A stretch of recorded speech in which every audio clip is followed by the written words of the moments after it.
In this video, I want to speak about the archetype of the snake and what it has to do with people pleasing. So if you, for example, have a problem with that, this video might help you. So just pay attention. I think the best way to understand this archetype is to understand it as a universal principle that we can find everywhere in our lives. Because, like also in the Hermetic teachings, the world outside of us actually is a reflection of our internal world.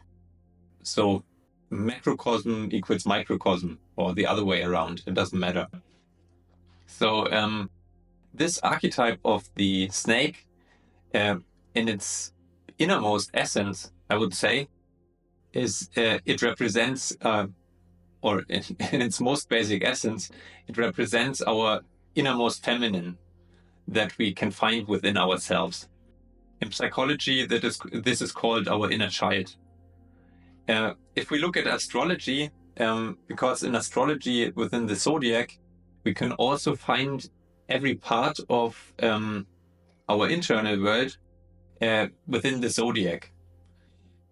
Sometimes it's a little bit more difficult to figure out what internal part is exactly where, because this cannot only made possible by looking at the 12 zodiac signs that we normally have, for example, also in our Western world, but also in Vedic astrology, for example, they have these nakshatras, the 27 lunar mansions, that represents our subconscious realm.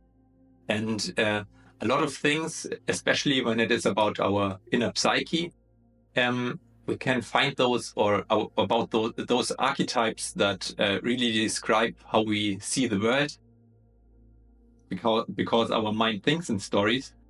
When it comes to that, we actually have to look at those nakshatras. If we want to find this inner child within the zodiac, or also these qualities of the snake, we find them definitely the most in the sign of Cancer, which actually is the place where our inner child is located. In terms of nakshatras, the inner child would be represented best by the nakshatra of Pushya in the middle of Cancer. But the nakshatra of Punarvasu at the end of Gemini and the beginning of Cancer also is this energy that leads us towards our inner child. And the nakshatra of Ashlesha in the end of the sign of Cancer represents how we use this energy, or how we connect to this energy of our inner child. Because all the nakshatras at the end of a specific or of a certain water sign are associated with the planet of Mercury, which represents our nervous system and communication. So the nakshatra, so Pushya actually is about our inner child and us being connected to this inner child and this emotional energy. And Ashlesha is what we do with it. But I will say a few more things about this in a while. But actually, I don't really like that terminology of the inner child. I think maybe in a practical psychological setting, it is making sense to treat this energy like that, like a child. But like in a more wider sense, in a more more in a philosophical sense, and for a general understanding of this energy, I think it's better to understand that it is our innermost feminine essence that each person holds. Because no matter if a person is a woman or a man, each of them has both. Every being has male qualities as well as female qualities. And energetically, this inner child is really, this most naive and emotional and receptive energy that each person holds. This energy is our most authentic essence. This essence allows us to be creative, to be authentic, and to be attractive. And it also has to do with how we internally manage our own attractivity. Because this is something a lot of people do not speak about this, because it often is something that is highly subconscious. And most people are not really aware how they project and how they use their sexual energy. This energy is what makes us authentic, what makes us creative, and enables us to perform the highest levels of creativity. And this energy also is what makes us attractive. And we can also see this in yogic philosophy. For example, the Svadhisthana chakra, the second chakra or sacral chakra, or sacred chakra, sorry. Svadhisthana in Sanskrit means abode of the self. So this really means it is the place where our innermost authentic essence is found. Normally this is not a problem. The problems just start to arise when we are permanently identified with this energy. I think no one is always responsible and very in an action mode. Sometimes we just want to relax and we want to regain energy. What the sign of Cancer in astrology, for example, also is about. But so then it is no problem when we are not really in this action mode and taking on responsibility and are very conscious. Sometimes, and this also often is the case when we go to sleep. When we go to sleep, we just become unconscious. This is why we fall asleep. And the problems are rather when we do certain actions within, no matter within daily life or within the public sphere. And then when we are unconscious about those actions, this becomes a problem. And this energy itself, I think everyone knows that snakes are creatures that, in some religions, people pray to snakes. In other religions, people are afraid of them.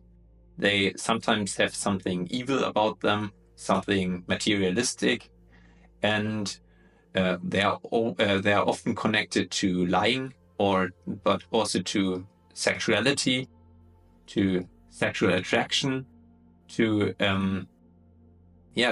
being false somehow.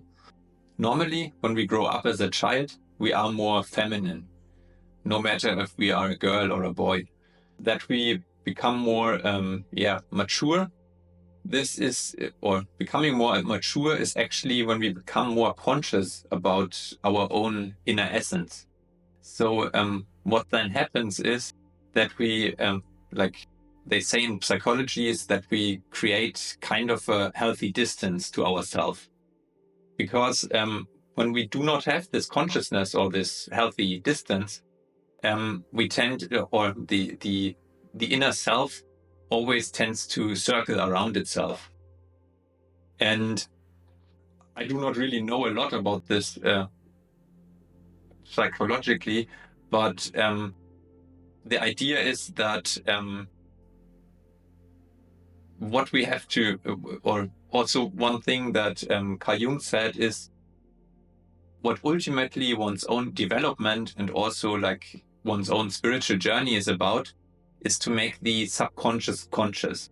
So, and making the subconscious conscious is actually, in other terms, taking on responsibility for one's own life and for all the inner parts and all the inner archetypal fragments that one consists of.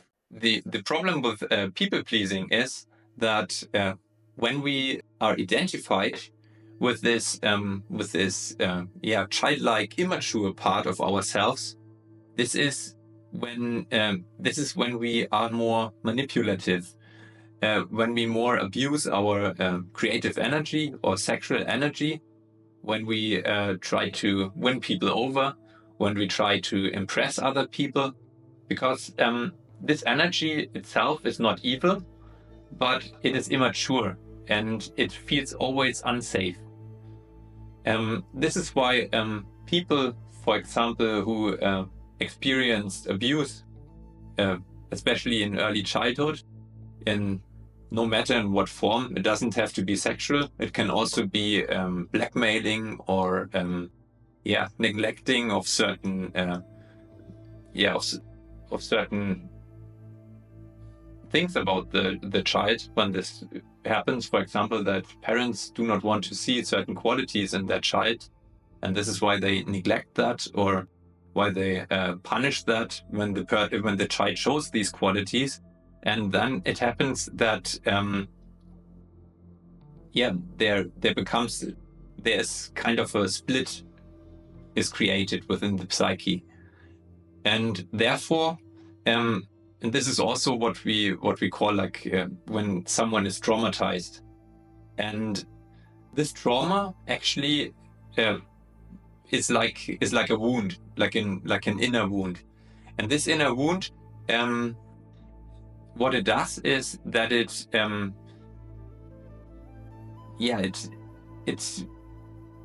makes one it needs a lot of attention. So therefore, people pleasing actually happens when we feel that we are not enough, when we always feel this wound, and therefore try to get attention or to be liked by people that actually do not really care about us, or when we just do certain things to impress other people. And this does not always mean that we do this only concerning people that do not like us. We also do this with people that like us, but it is not something that as a behavior, it is not something that other people like in general. And I think sometimes also in our culture, being nice or being needy is this is actually what is meant by being identified with this wound, with this inner child, so to say. The archetype of the snake, basically, and is this energy that always tries to gain security by attaching, because it is very clingy, by it attaching to outer material things, to other people. This is also why in mythology, snakes were always or also dragons were always having treasures and being very materialistic.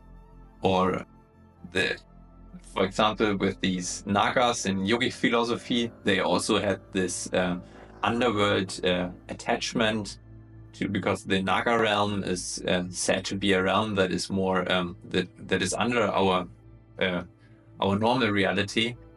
So and those nagas also are described as being very much about physical pleasure, materialism, and things like that.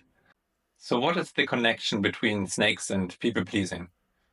The point is that snakes are a symbol for because a lot of snakes, they have a poison, so they are a symbol for using one's own inner being, one's own sexual energy, one's own sweetness to